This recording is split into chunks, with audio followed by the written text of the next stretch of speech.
Well, hello. We're here today with Fran Johnston, and she'll have the chance to introduce herself in just a moment. But I'm looking forward to this conversation with Fran. I've known of her work for a long time, and I know that she does some interesting things to support people in their growth and development and their work. So, Fran, welcome to this conversation. Very happy to be here. So, my opening question is, what is your name, which you've spoken about, but maybe the meaning of your name, and where are you now?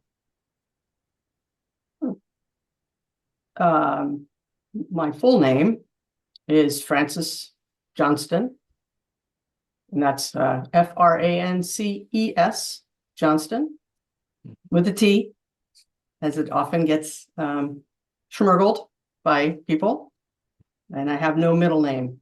So we often talk about names. They're very, there's usually a story with names. So I don't have a long story about my name, except it has a kind of a Catholic tradition. So there was two different saints. Francis, I early on identified more with Saint Francis of Assisi, with the male version with the animals. But there was also a female version of Francis. And Johnston is, the European mixed bag of combinations of people that so many of us in America end up with. So it's the Scottish, Irish, pick a county and they'll own it. I've never tracked down my last name. And where are you now? Well, see, physically, I'm in Philadelphia, Pennsylvania, East Coast of the United States. And my now home office that I'm very comfortable with, surrounded by my world map that reminds me of all the many places I've been. Mm-hmm. And sort of, I guess, existentially, I'm feeling good. I'm feeling, having just turned 60, I'm feeling that, which I think is quite amazing, really. Having never really thought about getting to this place. So that's kind of where I'm at. Good. So, Fran, who are you as a person? How would you describe yourself if you think about your qualities, your passions, your interests? Who are you? I am a very curious and compassionate person. I'm a helpful person. Like a core value of mine forever has been to try to be helpful, So that stance of kind of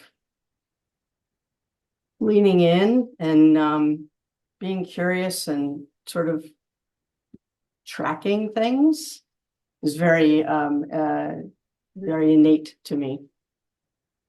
I'm a big picture thinker. I'm an extrovert. I'm an adventurer. So, do you hold certain qualities? I'm curious about, your first place was speaking about being helpful. Yeah. Are there values that sort of guide you, that you hold, that are visible to you? Yeah, I mean, I think that helpful, we often do a values, kind of clarification exercise in some of the work that we do.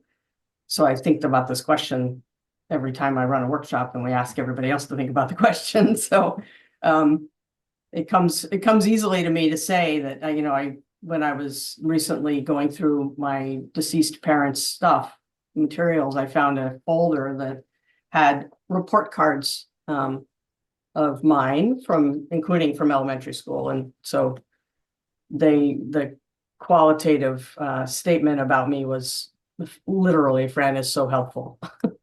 Like I was like just always helpful, like trying to help the other little kids and help my family and, help my NAN clients. So I think that is a really innate thing for me. I'm also optimistic. And that's like one of the stances of Gestalt, and when I heard that first at the International, study center up on Cape Cod.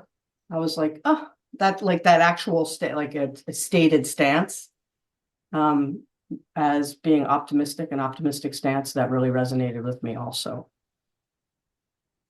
which I think is really enduring, even when times are difficult, and times have been difficult in my own life. I have a value towards optimism and progression. And given, we've gone through the pandemic and things like that, there must have been plenty of opportunities to call on those sense of optimism and forward looking.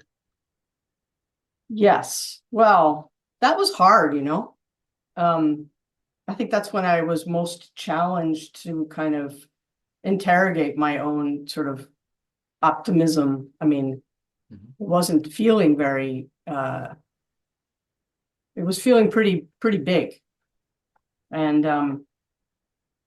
but it was hope is a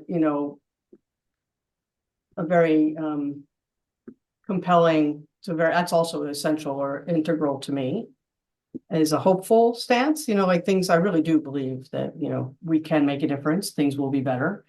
There's always work to be done, and that sort of hopeful, optimistic stance. The pandemic was that was hard to lift, without being naive, right? I wasn't wanting to oversimplify or minimize. Right. So that's when I encountered myself, like trying to talk to myself about like what is real, what is not naive.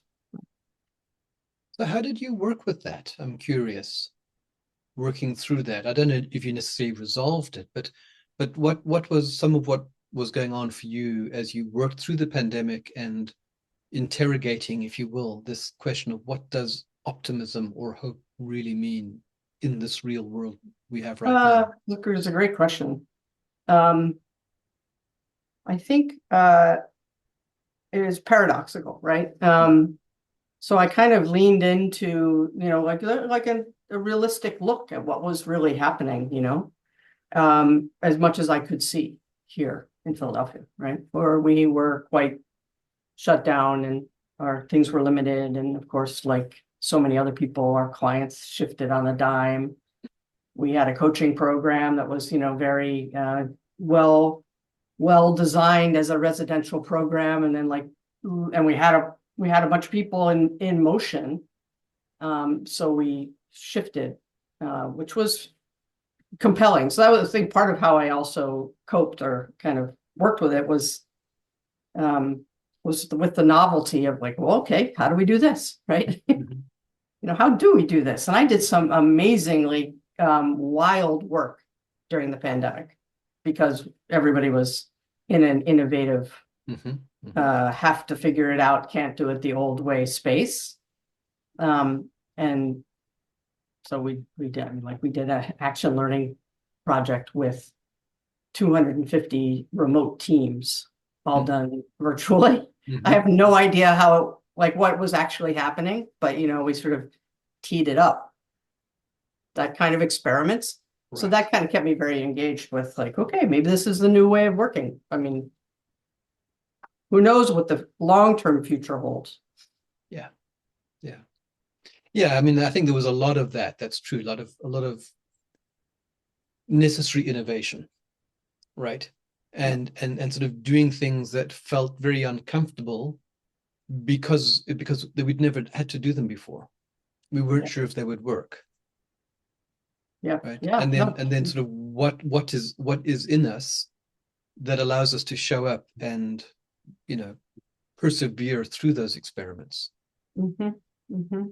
Which I do think is a very I was well supported by my Gestalt tradition, really. So I mean, I haven't really put the two and two together exactly, but in retrospect, to be able to pull off some, to be able to hold the ambiguity of both how everybody was working, the sort of wishes and hopes and anxieties of the clients as they were having to do something, right?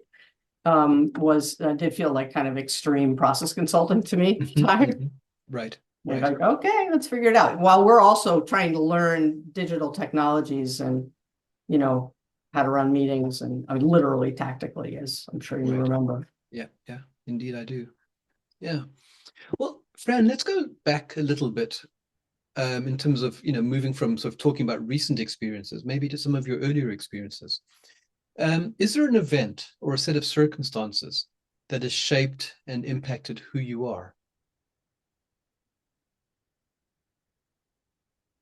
I feel that I was very shaped by growing up as the youngest child of independent filmmakers. And in the 60s and 70s. So people see video now, it's ubiquitous, but at the time it was um, uh, quite rare for, people to be filmmakers. And so my parents were documentary filmmakers.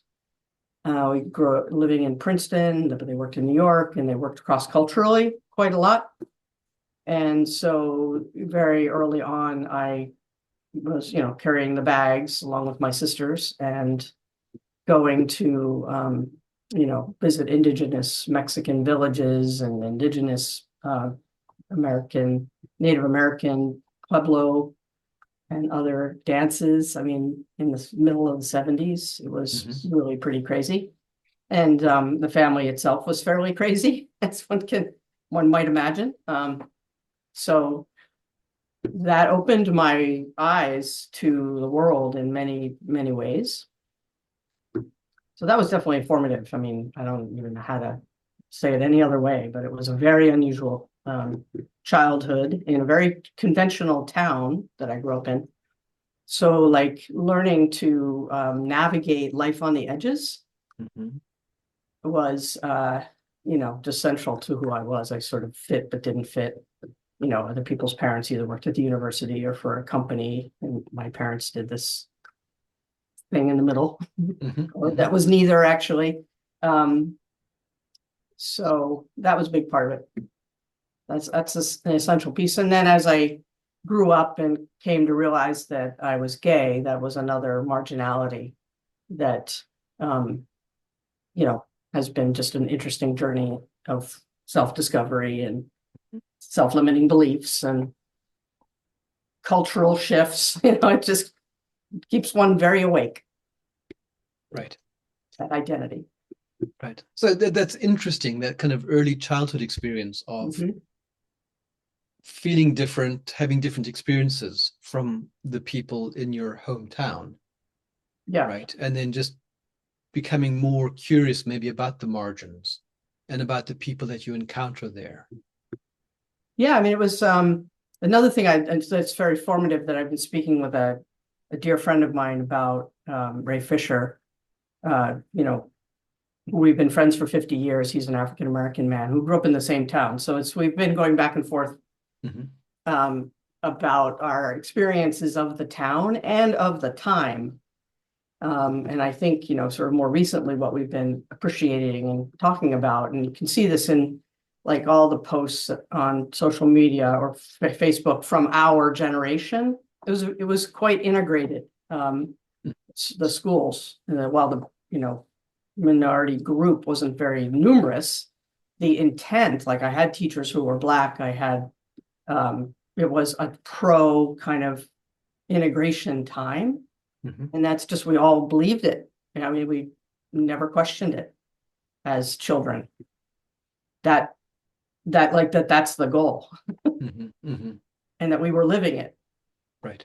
It gives me goosebumps. I mean, as I say it, it's so not everybody's experience today in 2024. And I don't know that I ever would have predicted that.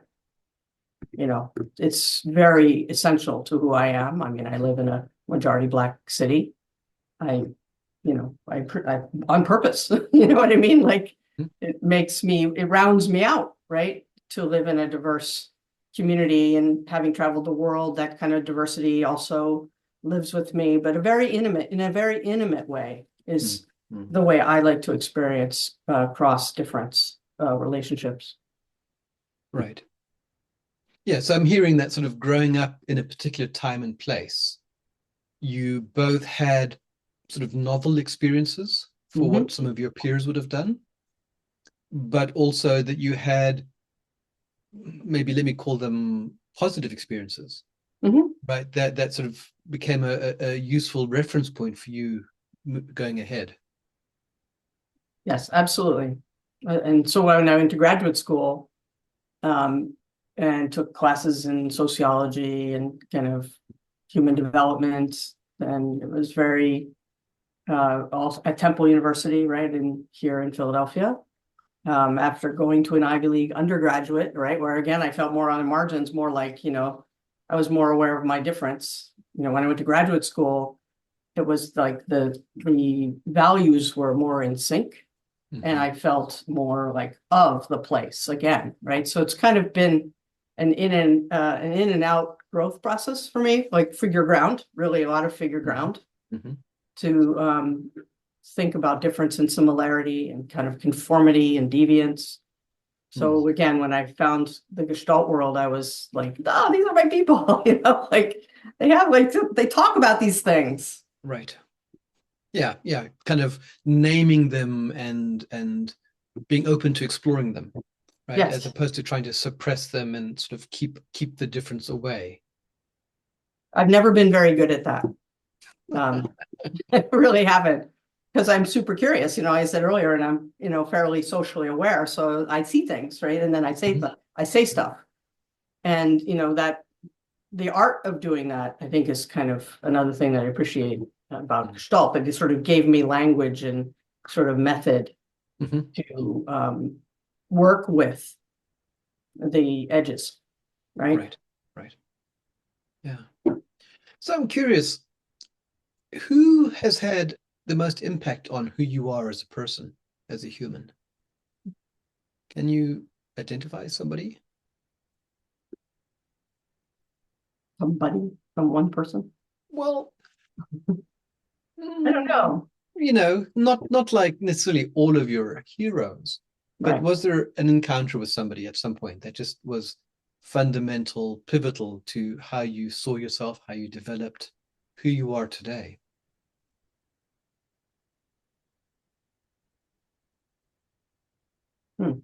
I've met so many people. That's what I'm present to right now. I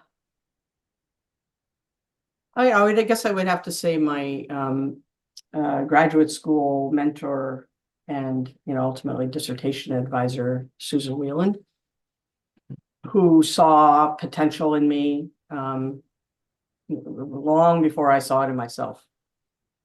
And so, I think I ended up going to graduate school basically to defer my student loans after graduating from the University of Pennsylvania with an English major, and there were no jobs. It was, the 80s. So I became a bicycle messenger. I worked for the city of Philadelphia for a minute, about a couple of years, saw like bureaucratic systems, and then it was like, I can't, I'm suffocating here, So I ended up going back to graduate school, and I took a class in sports psychology first in the College of Health and Physical Education, because that had been my interest throughout my life is sports. And while I was doing that master's program, I took a class in the College of Ed that was about group dynamics. And so the link between team dynamics and group dynamics was the logic. The teacher was amazing, and that was Susan Whelan. And she was an unusually, she was very confident. She was very smart. She was a former nun, She was a psychologist and sort of an organizational person, and really, really studied groups in a very disciplined manner. Anyway, she took me under her wing and, took me to clients and helped me learn how to design trainings. But mostly she just kind of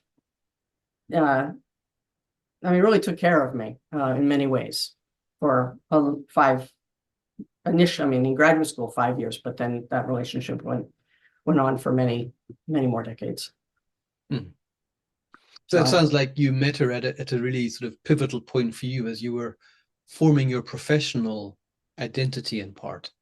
And she gave modeling about what that could look like and what it means to do some of this work. yes, and well, she taught me a lot of tools. I mean, like in her back then, the idea would have been I would have been an academic, but I was too interdisciplinary, and Mhm. also the conditions changed where there weren't jobs for interdisciplinary adult development, group dynamics, kind of humanistic psychology Mhm. Mhm. teachers. So I kind of bought the idea that I would be an academic, but then there weren't any jobs, and so I became the applied person. I always like the applied anyway, and that certainly makes sense, Mhm. looking Mhm. back now. But yeah, so she saw me as a person at that time. So I don't know, I was 25 years old or something, Mhm. early. Mhm. Mhm. Oh, that's encouraging. Thank you for sharing that story. Mm-hmm. Um, how do you experience your gender? How do you understand that? Mm. That's a that's an interesting question. My gender. I mean, in today's parlance, I would be fluid, I guess I would say. I've always been I didn't fit the feminine model at all. Like all those early jobs, part of why I didn't fit is the kind of pressure to conform and to wear dresses and pantyhose and um, uh, suits with shoulder pads. It was the 80s, wasn't it? It was the 80s, and I just couldn't do it. I mean, I did like some summer jobs where I had to do that. And I was at the same time, I was playing rugby, you know what I mean? So I had like this developed identity as a sort of sporty or tomboy, we would have said back then. And then like to go to work, I was supposed to like change it up Mm. and be that thing that I just never, ever, ever was. I mean, I never liked the color pink as way back as early as I can remember, long before any questions of sexual orientation. I was absolutely keeping at arm's length any Mhm. of the feminine accoutrement that my grandmothers and my mother sort of tried to get me to wear. So would have been how I would have experienced it, as really an alienated part, you know, and much more comfortable in. I was also very fortunate, and again, back to place and time, there was a whole kind of cultural moment of androgyny where it was like okay to be androgynous. Mhm. And so therefore, there was space in the middle for women. Not a lot. I mean, it was definitely, I got pressure. Uh, I have had, and I tell the story all the time, like when I was a young professional. So now I'm out of graduate school, worked at the Wharton Business School, like did a bunch of other things. And I would get feedback about like not wearing the fact that I was not wearing appropriate shoes. Mm. And so like it's always been with me. I get misgendered all the time, still today. Every time I travel and I put on a baseball hat and I go through an airport, somebody calls me sir. Like every single time. So I don't know. It's a long answer to your question, but Mm. Mm. it's evocative ground. Mm. What happens for you when somebody misgenders you? What does that evoke? I still think like it it's like lazy thinking, you know what I mean? Or lazy looking. I don't know. I, you know, I don't get really offended at this point in my life. I'm also moving into like the invisible middle-aged lady. Except maybe I'm invisible middle-aged man. I don't know. So I think it's just interesting, really. It doesn't offend me. That's of all my identities, that one is not the one that I find it curious. Like it's like, wow, like what is it that makes you, what are you looking for that I don't fit? And I still don't fit that thing. Right. And I'm not ever going to fit that thing. I'm not going to try. I don't try. That's one thing post-pandemic. I don't even try anymore. I mean, luckily the world's gotten more easy. I got myself a custom made suit and then the pandemic came. So now, it's my wedding suit, I guess, for like whenever I go to a wedding. Right. Not my corporate suit. Yeah. I'm getting the sense from what you're saying, Fran, that you kind of feel your life experience is not fitting in neatly into categories and into groups, and that you're at a place in your life where you're comfortable not being a member of a defined grouping, and you're not looking to fit into groups. Mm-hmm. Would that be fair, that you're kind of more comfortable with who you are yourself, and that's working for you? Yeah, absolutely, 100%. The only distinction I might put on that is when it comes to groups, like work groups or sports teams or family, like there, I really do want to, fit in. Like I really care a lot about groups. Right. And I want to work to make space for myself and others inside any collection of humans that are trying to, commune and get along with each other. Right. But if you go like big macro groups, yeah, no, I don't. Well, yeah, I mean, I'm thinking the big macro groups really are the ones that are societal defined. Yeah. Right. And what what you've mentioned a couple of times is, sort of appreciating diversity.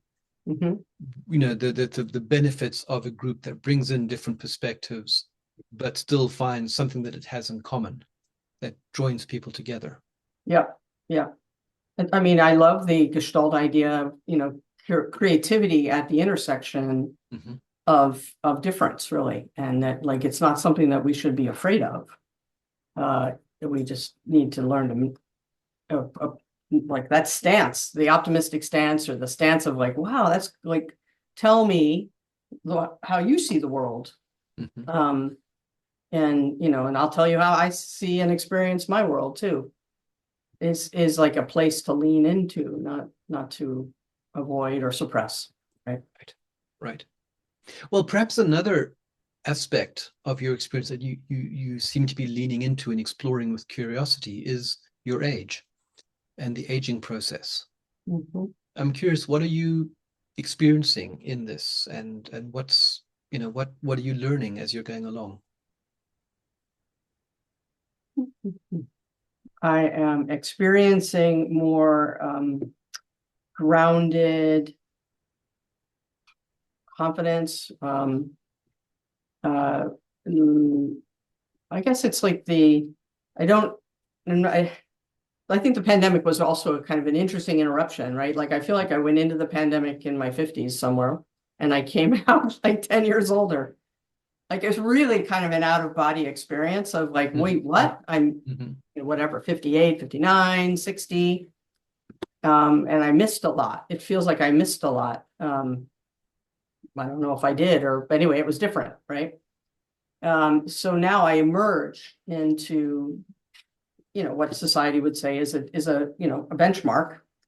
And I see that as kind of an alienated part, right? It's like, oh, I gotta figure out what to do with this thing of me. And like, what am I going to get done in this lifetime? I'm much more clear about like, it's finite, and I want to think consciously and intentionally about how I spend the next 10 or 20 years. I mean, back a few years, decades ago, I had breast cancer when I was 41, and we had little kids, and it was a mess. I mean, and I couldn't integrate 41 and breast cancer or like mortality, like at all at that time. I was too desensitized, which I think was very, very helpful actually. But now, 20 years later, I'm like, oh, let's think think about this thing called mortality, and wisdom, and like, I feel confident in my practice as a professional. I don't feel like I need to learn more things, whereas I really, really did for a long, long time. I really spent a lot of time trying to learn how to be in my own skin and, in my own skin in a group and in charge or this or that or the other thing, right? Mm. So there's a kind of a comfort and an ease that I'm hearing from you with who you are now. Yes, I think that is, it's hard earned, so I'm kind of enjoying it. Yeah, that's great. Yeah. You used the word a moment ago, sort of being in charge or seeking to be in charge. And so, question about power and privilege. Mm. How have you experienced that in your life? Mm. Power, for me, power and our relationship to power, empowerment, disempowerment is very related to this marginality question. And, very fertile ground for me has been over the years. So I appreciate the power of my presence. I appreciate that I have privilege, or I can travel in spaces that some of my colleagues cannot, both whether from their own intrapsychic, orientation to the power structures, or literally, actually, without having a more oppressive experience. So we have choice about how we navigate in and out of spaces. Certainly as a white person, I definitely know that I have some opportunity to navigate and to make a living and to say things and to that is different than some other people. And I have empathy for both. I have appreciation for that in myself and empathy for that for others, wherein they are not in the same position at all. Mm-hmm. It makes me very much a compassionate warrior to examine structures and systems and processes that intentionally, unintentionally, by design, not by design, kind of set up systems that are not as aspirational and equitable as mm-hmm. I want them to be. Because remember, I grew up thinking that they should be. I still believe that. And maybe some of your early schooling experiences, it felt like they were. Yeah. And then outside of the school, maybe they're not. Correct. Yes. And talking with my friend Ray, like even when we were in the same school, like navigating the same teachers, it wasn't always the same, right? Mm-hmm. So it's complicated. So, I've spent quite a lot of time, both formally and informally, sort of interrogating the question of power and privilege. Mm-hmm. And I 100% think that power is something that we Gestaltists don't always talk enough about, and power in systems, that's been interesting to me. I think we've evolved a lot over the 30 years I've been in and out of the spaces, mm-hmm. in our ability to hold both, like a person's individual experience and the system that we're in. Right. Yeah. Well, let's talk a little bit more directly about your Gestalt experience. How did you come to Gestalt? Like many people, I was discovered by somebody who had done a lot of Gestalt training. Uh-huh. I was like working at the Wharton Executive Education Institute, Oresty Institute. I think I was like 33. I'd finished my doctorate. This was my first real job. And there was something about the way I was asking questions and my marginality that had, his name was Howard Wells or something like that. He was from he had gone through the Cleveland Institute, Gestalt Institute of Cleveland, GIC. And at the time they had the OSD program, the Organization Systems Development Program. So this would have been, I don't know, 1993 or 4 or 5. And he said, you know, you should go this, you would really like this and you should go to this program.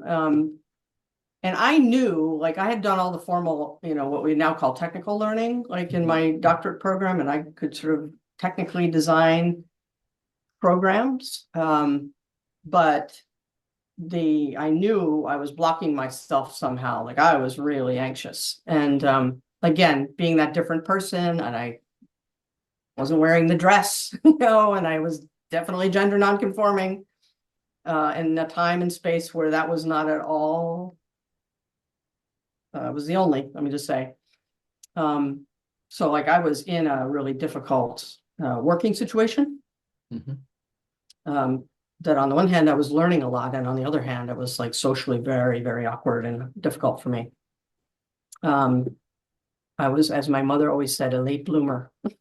Anyway, so this guy saw me and he's like, you know, you'd really like this program. And so I managed to like hustle and kind of convince my the powers that be that this would be a really good professional development experience for me to be able to do my job. And amazingly, they said yes, and I got to do the program. And so that set me in motion really between my early 30s to well into my 40s of like every dime and minute that I could, I was doing Gestalt programs. I did the Cleveland ones, all of them, the group track, the clinical track, the OSD track, and then I also did the couples and family systems track at HIPCOT. And along the way, they tapped me as, you know, having potential, because I'm the same person where, you know, they were like, oh, you ask great questions. So I hung out a lot in Gestalt groups. So I'm interested, you know, because you sort of spoke about having acquired the technical skills through your formal education. Yeah. And a sense that Gestalt provided something that you hadn't developed previously. So what was it about the Gestalt experiences that you were having that attracted you? You know, what did you find there that completed you in some way? A couple of things. One is the kind of way that the faculty and facilitators worked, their own like confidence, their presence, the importance that was placed on that, and you know, like the aesthetics, right? The style, the way, the adaptive nature of like working with phenomena that's like right here and now. That was not what we were, you know, trained in graduate school as much. I mean, I did get some of it there because it was a group dynamics program, so we watched a lot of groups, but not so much how to like work with what was emerging. So I was really impressed, because I don't know if that's the right word, but like struck by how those faculty worked and just the way they did themselves. They felt more marginal, right? But in a way that they could navigate, you know, very professionally than say the Wharton faculty. That was where I was, you know, my Monday to Friday job. Right. So I like the diversity. I like the novelty. So I got that from them. And what I sought, and it really took a long, long time, was myself. To get over all of my introjects or my retroflections or all that jazz. I mean, intellectualization is one of my favorite, context styles. So I got plenty of things to actually help me stay on the field, but, that didn't deconstruct me. Right. I'm also hearing something in these Gestalt faculty that something about their presence, the way they showed up, the way they were as people, and the way they interacted with other humans that seemed attractive to you? I mean, Ed Nevis was one of our teachers. And I mean, not that I would aspire to it, but he was very provocative sometimes. And I had had faculty in my group dynamics program that were fairly provocative also, but not in the same context as what we were doing in this extended 18-month-long OSD program. And we had 36 students and like 10 faculty. I mean, it was like a tribe. It was a big group of people. And so the way they navigated in and out of, especially the large group conversations, was, you know, compelling. Compelling. So that was your sort of introduction and learning 30 years ago. So how have you used it? You know, how is Gestalt showing up in the practice that you've developed and have today?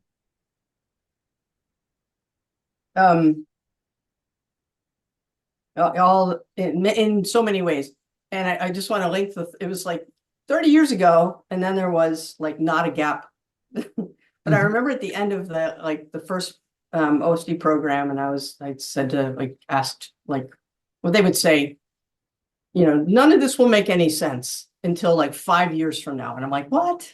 Like I just Right. put all this effort in, and I got like little senses of things, and I got some techniques, and you know, like I mean, yeah, I don't understand the cycle of experience. You know, I still sort of don't understand the cycle of experience, which is what they always say. But like 5 years from now, like it's going to marinate, and then it'll come forward. And you know, darned if that wasn't true for me. I mean, I was using it along the way, but over fime, it became more out of the ground and kind of more like figural in a way that I would use it more consciously. You know, because I was doing process consulting all the way along, and they, you know, Gestalt is not the only school of process consulting. So, you know, I had my Edgar Schein and, you know, other ways of working with human process that wasn't like so pure Gestalt. I'd say now I'm much more pure Gestalt than these books that I have all around me. And I'm also hearing that there was a period of sort of part of the learning was by observing and learning from the faculty members. Part of the learning was literature based, you know, drawing on books and articles and things like that. But that it really took those 5 years to really integrate it. So it became part of you and your practice, as opposed to a technique that you choose when it's suitable for a particular intervention. Yeah. I guess I would say also, like, I'm an experiential learner, so that's also why I went to all the other programs, just to keep watching and doing and having to figure out what I was feeling. And kind of that's a lot of how I learned, and that took 5 more years, right? So maybe that's part of my why I frame it that way. I didn't read all the books. I'm here to confess. And that's part of why I love Gestalt also, because I was so burned out after my graduate program from reading all the books that I didn't read another book for a long time. I think I did immediately take slowing down to speed up as a kind of put into practice immediately. And that alone is novel. You know, the whole idea of check-ins and check-outs. I mean, I've done that like forever, and, you know, it's magical. It's still magical.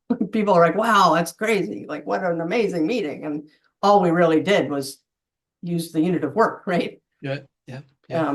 And then it's gotten layered in terms of more sophisticated in terms of the judgment of when to do this or that or the other thing. So. Right.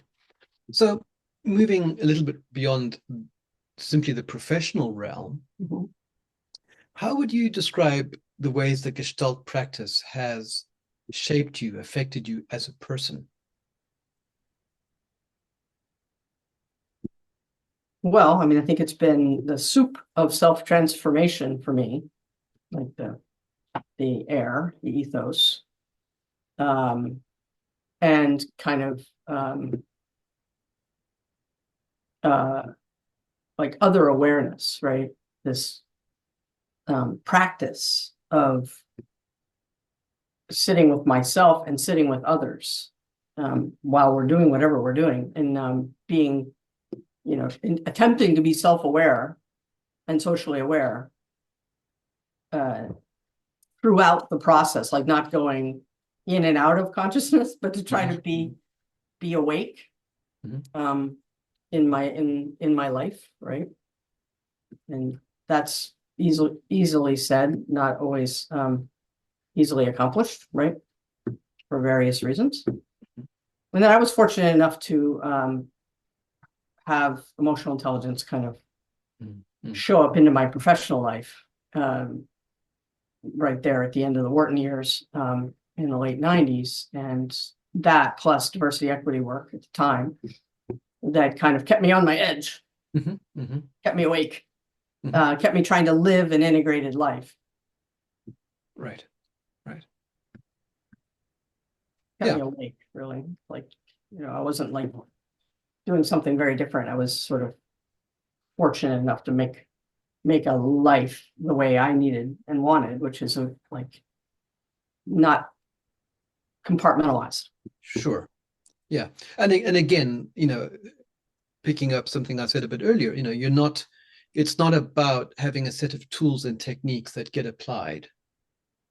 It's about a set of principles, an outlook, a mindset.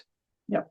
That because they're at that principle level, they invite you to be continually working out, who do I need to be to show up in this space? Yeah. What does it mean to be awake at this time, at this moment? It's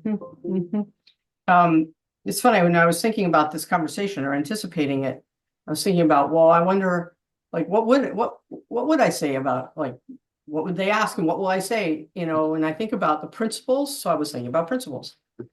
And one of them is like potentiality, right? We've talked about a number of figure ground stuff like that, which I really love too.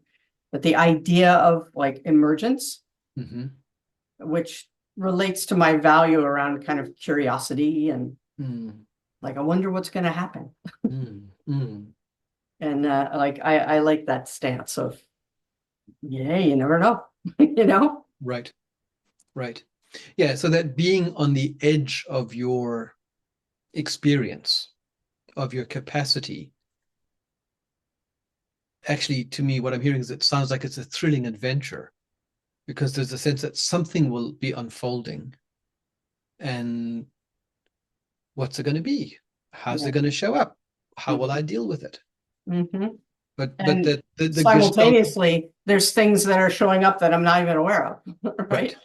Like once that switch flipped in me, I was like, that was really significant. Just like an acceptance of, I will never know it all. I mean, I will never be able to control everything that's going to happen in this meeting, this group, this thing, this life. And that, like, just to let that be true was freeing.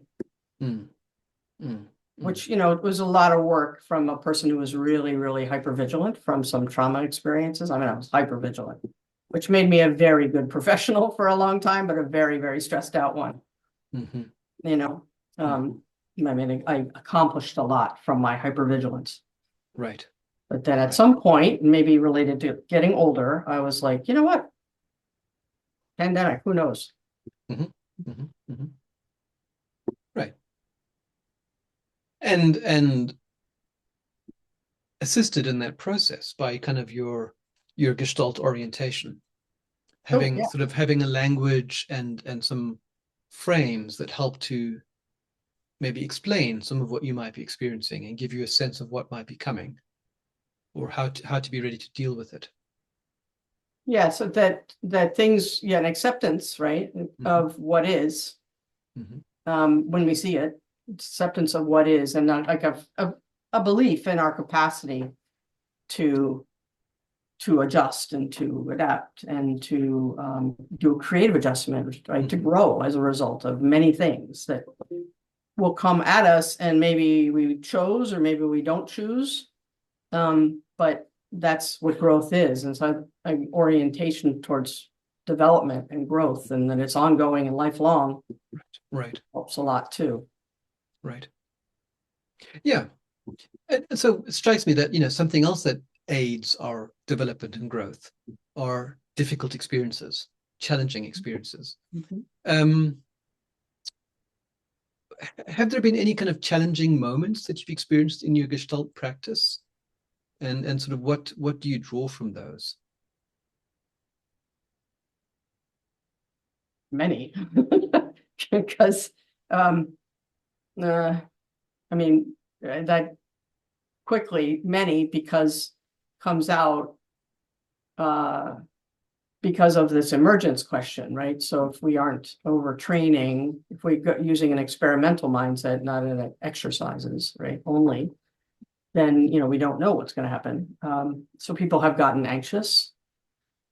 People have, not very often, but people have said, you don't know what you're doing. This does not fit my box of how this should be happening. Right. And if they say it out loud is one thing. If certainly you can say it without saying it, and then there's a lot of resistance to trying things. As a result of that, I think I've really stayed on the path of the presence part of what we do, which is being able to really use my physical, emotional, spiritual whole self to kind of hold people. Like, we're going to be okay, people. Right.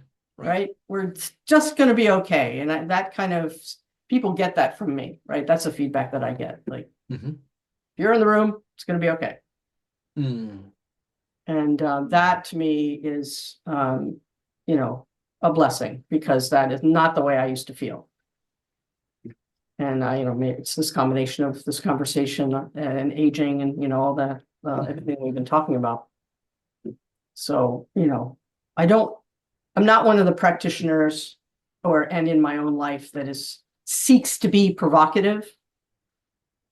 I'm kind of more on the evocative scale, just personality wise. Maybe that'll come as I get older. Who knows? A little bit more intentionally provocative. Right. So I'm just really curious now about this piece you've named on when you're in the room with people. I want to try and remember the words you use, because you didn't say safe, but that you'll hold them, you've got them. It'll be okay. They'll be okay. Are you aware of what it is that you might be doing? Some of the practices that you bring that help evoke that sense of things will be okay?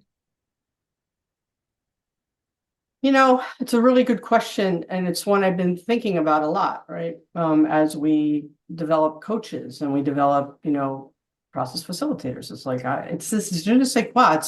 It's not easy. It's not like a set of competencies with behavioral markers. Although I think you could probably back your way into some of those things.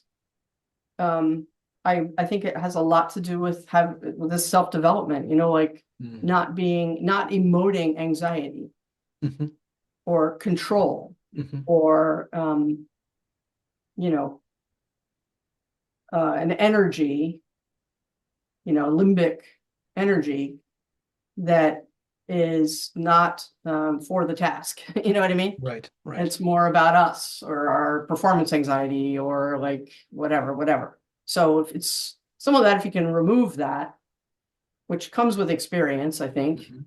So I'm not sure how fast you can jump ahead, but I do think, the emotional intelligence paradigm and the Gestalt paradigm together really help people at least be more conscious about themselves and then have choice. Another one of my favorite Gestalt ideas. Like, you have choice. I'm not telling you what to feel or think or do. I'm like, just raise your awareness and then you choose. And I fundamentally, optimistically believe in humans. And that, 99.9999% of humans will do a pro-social choice if they're aware of what they're doing. And then mostly they're not aware and they're moving too fast to slow down.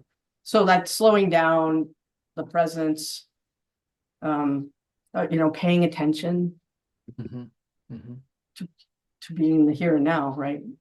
Right. And people feel that's, I think, how they get that they feel held. Yeah. Yeah. This is really interesting because what it's making me think about is, how do we develop change agents? How do we develop people with the capacity that you've, nurtured over 30 years? And you're right. It's not about, well, these are the competencies, do these 4 techniques in this sequence and magic will happen. It comes back, I think, to a bit of a paradoxical thing, right? So if we're attending to the self-development, the self-awareness, the bringing in their sort of emotional intelligence, the sort of social relational awareness and things like that, they'll each become their own unique person, right? So it's not about how might we have more people who can hold a safe space, a place where people will feel there's a way forward, it'll be okay. But it's more, how do we develop more people who are able to show up authentically themselves? Yeah. Who will each do whatever it is that their superpower becomes. But we're not trying to replicate this thing. We're trying to create the conditions within which people can then be authentically themselves and do whatever they're able to do in wherever they find themselves. Yes, I 100% agree with you, and I think that links back to like what I saw in those original faculty. They were very idiosyncratic, right? They're very different from one another. They were different from anything else I had seen, and they moved in the world differently. And that is a through line for us with my firm, and then in our coaching program, we're very explicit about like you be you, like don't try to be me, don't coach like me, coach like you. Find that inside out element that makes you authentically who you are, and as you well know, that is easy said, right? Not always so immediately accomplished. If people even know who they are, or what they're trying to do, or how they are experienced by others, right? Right. But it also complicates in the best possible way the process of developing practitioners. Yes. Right. Because it's not like, these are the competencies and learn this material and behave in this way, just like me. And then you will be competent and all of those other words. But it's about, again, paradoxically, not minding how people turn out. Giving away your own sense of, well, I found a way of doing it and the way that I do it is effective, and not becoming wedded to that, but to, again, release them to find their own way. Which I think requires that holding, right? For people to be on their own edge of finding themselves, or like blurting something out, possibly getting it wrong. Right. If there is a right and a wrong, right? That we stop ourselves so much, and our cultures are very judgy, very judgmental. And so we humans are kind of oriented to like not want to be judged in a negative manner, right? So that I think it requires those of us who are trying to develop this capacity in other people to not, not be running around with checklists, Right.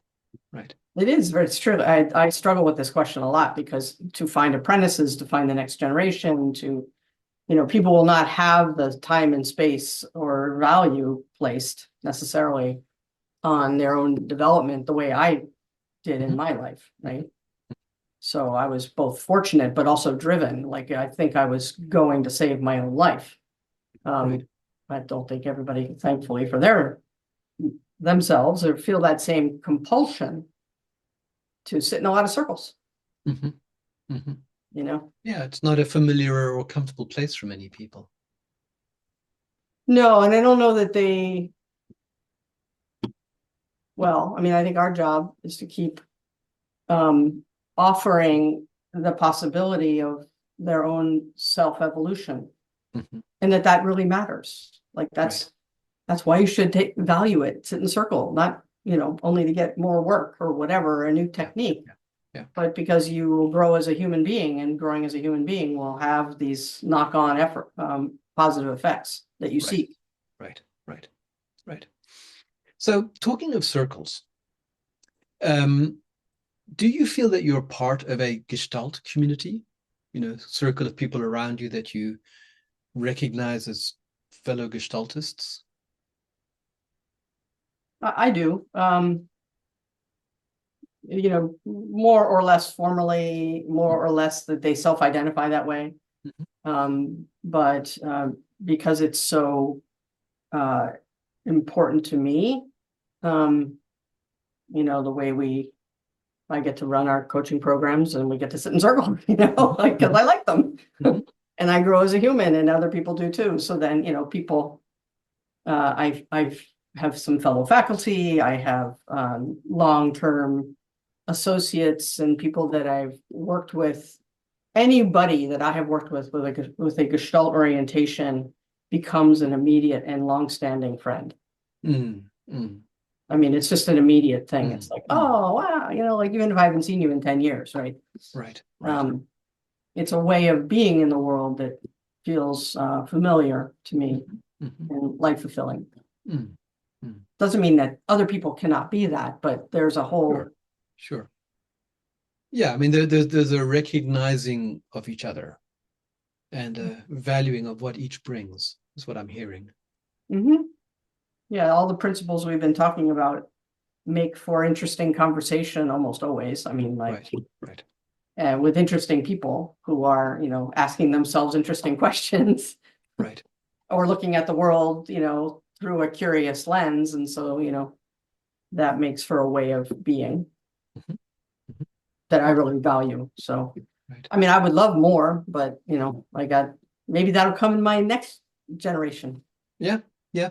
Well, actually, that taps right into my next question, which is the final one I've got on my list, which is what's next for you, and what's next for Gestalt practice as you're sort of seeing the field.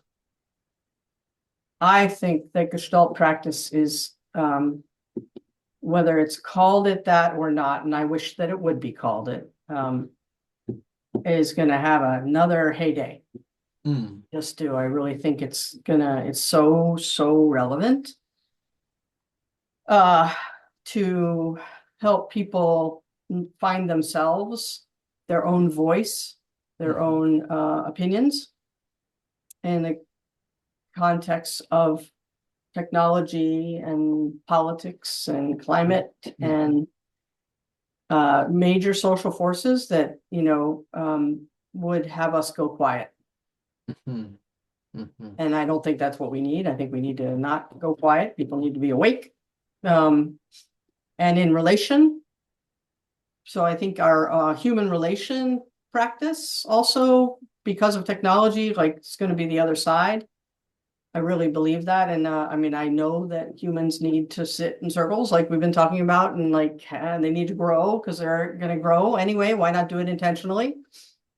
And that can be accelerated and supported in many, many ways, informed by Gestalt mhm, practice, and that we should, all of us, be creating circles wherever mhm, we can, because people need it. They need a place to find themselves. mhm. And I think there are some significant political forces that would like to have that not happen. So Right. and that's why I think we're going to go back to another kind of revolutionary turn, Mhm, mhm, because awake people, have opinions, mm. and they're going to get into action, and that's really, I think, fundamental to the human spirit. But it's going to need support, Right. and I think you can see that in the U.S. right now in many different ways, but it's all over the world. So Yeah, it is. It is. Yeah. Fran, thank you. thank you, Michael. This is super fun. Yeah. Let me just final sort of invitation. Is there anything we haven't touched on that you'd like to name or mention?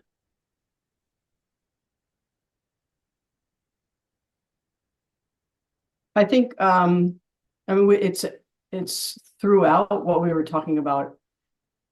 It should go not without saying that awareness is integral to all of everything that we're talking about, whether it's self-awareness or social awareness, like seeing patterns, which then orients actions, and that paying attention is not even like you can never get tired of trying to invite people into the practice of just noticing what they see and then interrogating what it is that they see. Right. And I think the neuroscience is super, super interesting.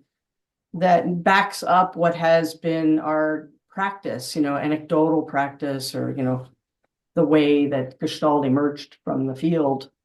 Now, I mean, the neuroscience really, really, really, really backs it up. And that's another angle into an invitation to invite people in that we should absolutely be talking about as we develop Gestaltists, and it's not just organic. Right. Yeah, I mean, I'll just offer this as we close, Fran. I think one of the things that really struck me positively when I first encountered your writings was I kind of saw this coming together of the neuroscience you've just named, emotional intelligence, the Gestalt principles, and then some of the applied practices that are being used to develop. I think the phrase you used was resonant leaders in one of your books, right? And for me, that really struck me positively, because it's again, these are not disparate techniques. It's all of one, and they kind of complement each other and illuminate each other in sort of supporting people to become whole and integrated and authentic. And that's what enables them to be change in their places, in their organizations, in their communities. Yep. Yes, people, organic, emergent, whole humans, and then humans in groups, and then groups in systems, right? And that we haven't spoken much about organizational culture, but I would say that that's another thing that our change agents need: the presence of mind, and look at things through multiple realities, right? I mean, there are multiple realities happening in any given moment. So figuring out how to gather information and then aggregate it to patterns and then present it back to the system itself is really important. Really, really important. And it's that I think a Gestalt orientation really, really helps, because it's so different than let's do a survey or let's just take what the C-suite thinks is reality and make that be reality. And then they wonder why things don't work. Indeed. Indeed. But anyway, so I appreciate that shout out, because I think the levels of system and the kind of awareness of self and system is another very Gestalt principle, and it is absolutely intentionally integrated into what we've been trying to do. Well, Fran, thank you for spending this time with us. And sharing your reflections and your insights and experiences with the humans of Gestalt. Yes. Thank you, and we wish you well. Yeah, thank you. And thank you for the invitation. It was so it was such a joy, and it was great to reconnect with you. So we'll see you soon somewhere. Absolutely. Okay. Thanks, Michael.